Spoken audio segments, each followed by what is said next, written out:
and do one thing to make this happen, it says a lot. For him to like me, it says a lot.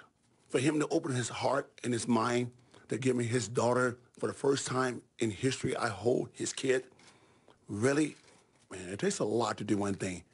How is Dennis Rodman, of all people, not Muhammad Ali, not Mike Tyson, not all the great athletes in the world, not Michael Jordan, why Dennis Rodman had to come break these grounds to make things work? Why me, of all people? Because all the media in the world has always dogged Dennis Rodman. They have dogged me, but I persevere. Well, if you thought that was strange, wait until you see what happened when Rodman confronted our own correspondent there, Jason Carroll, and the invitation he got. The moments you cannot miss. Plans today for a basketball game between North Korea and the United States to be held, he says, in January. A part of what he is calling basketball diplomacy. And CNN's Jason Carroll was there, part of this whole news conference. And you, of course you did. You asked him some tough questions, Jason Carroll. And even for Dennis Rodman, this was nothing short of strange.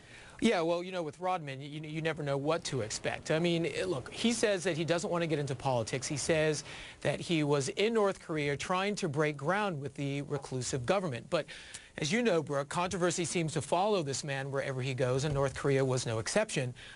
Rodman described the North Korean leader as a man who wants to change. He talked about that historic moment, he says, when he was allowed to hold the leader's daughter.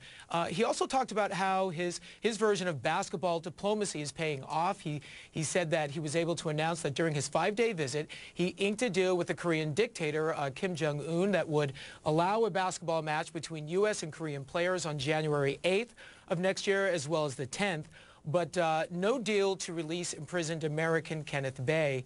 And during that press conference, we had a bit of an exchange when I asked him about some derogatory comments he made about President Obama, as well as former Secretary of State Clinton.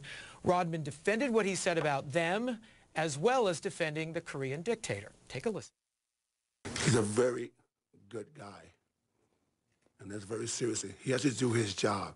But he's a very good guy. Earlier in the press conference, you referred to the dictator as a very good guy and a man who has to do his job. But how do you reconcile with the fact that this is a man who is responsible for oppressing millions of his people? I've said this to him. I said, your grandfather and your father did some bad things. I said, but you are trying to change something. Just because you see him on TV doing this, you never hear him talk, but you always see him do one thing, like his grandfather's father. When you were overseas, you referred to the president and the former Secretary of State using a derogatory term, which was caught on tape. Do you stand by what you said about the president and the former Secretary of State Clinton? So I would say that very easy, and I'll say it direct. Guess what, though? Obama, what are you afraid of? Come talk to me. Guess what? I've seen things. I know things that you want to know.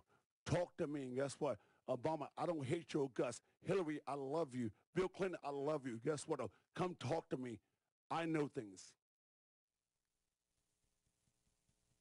Interesting. So if all goes as planned, Rodman will be back in North Korea this December to help train the North Koreans. As for helping Kenneth Bay, Rodman says he's not going over there to rescue anybody. He says he's simply trying to open doors.